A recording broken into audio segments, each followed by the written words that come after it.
Hello guys, welcome to our channel exploring my world.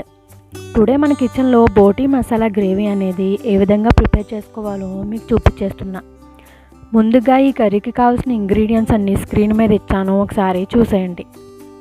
మనం ఇప్పుడు 3 table spoons of oil వేసుకుని అది బాగా హీట్ అయిన పీసెస్ని యాడ్ చేసుకుని బాగా కుక్ చేసుకోవాలి.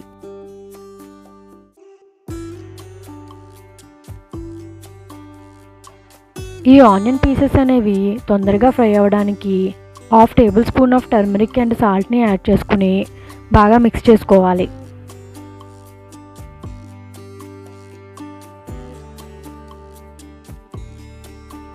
కాసేపు తర్వాత మనం ముందుగా కట్ చేసి పెట్టుకున్నాం టొమాటో పీసెస్ని యాడ్ చేసుకోవాలి.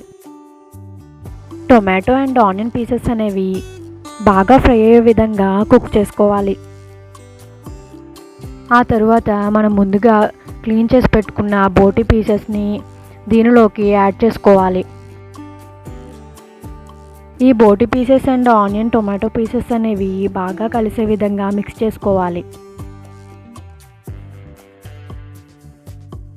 ఇప్పుడు మనం 2 tablespoons of ginger garlic పేస్ట్ని యాడ్ చేసుకోవాలి. అలాగే సాల్ట్ని కూడా యాడ్ చేసుకోవాలి. మనం ముందుగా సాల్ట్ని యాడ్ చేసుకోవడం వల్ల పీసెస్కి సాల్ట్ అనేది బాగా పడుతుంది. అప్పుడు ఆ పీసెస్ అనేవి చప్పగా లేకుండా టేస్టీగా ఉంటాయి.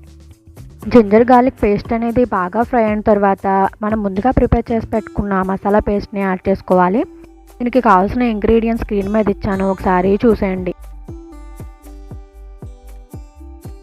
ఈ విధంగా ఈ పేస్ట్ అనేది పీసెస్కి బాగా పట్టే విధంగా మిక్స్ చేసుకోవాలి.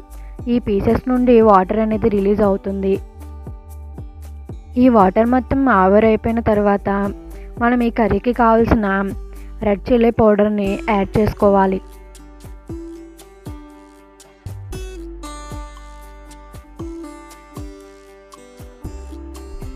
ఇప్పుడు 3 table spoons of red chilli పౌడర్ని యాడ్ చేసుకోండి. ఈ కర్రీకి స్పైసీ అనేది బాగా అవసరం, అప్పుడే మనకి ఈ కర్రీ అనేది టేస్టీగా ఉంటుంది.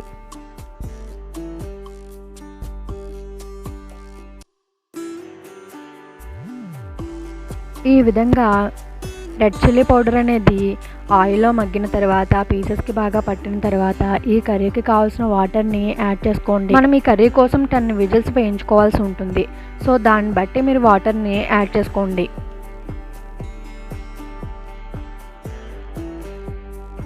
ఈ విధంగా వాటర్ వేసుకున్న తర్వాత గ్రేవీ అనేది కుక్ అవ్వడం స్టార్ట్ అవుతుంది.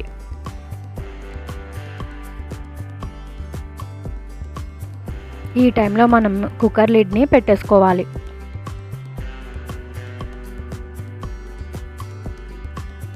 ఈ కర్రీ కుక్ అవ్వడానికి 10 విజిల్స్ వేయించుకోవాలి, అప్పుడే బోటీ పీసెస్ అనేవి బాగా కుక్ అవుతాయి. ఈ విధంగా విజిల్స్ అన్నీ అయిపోయిన తర్వాత కుక్కర్ లిడ్ని ఓపెన్ చేసి చూస్తే మన కర్రీ అనేది ఈ విధంగా ఉంటుంది.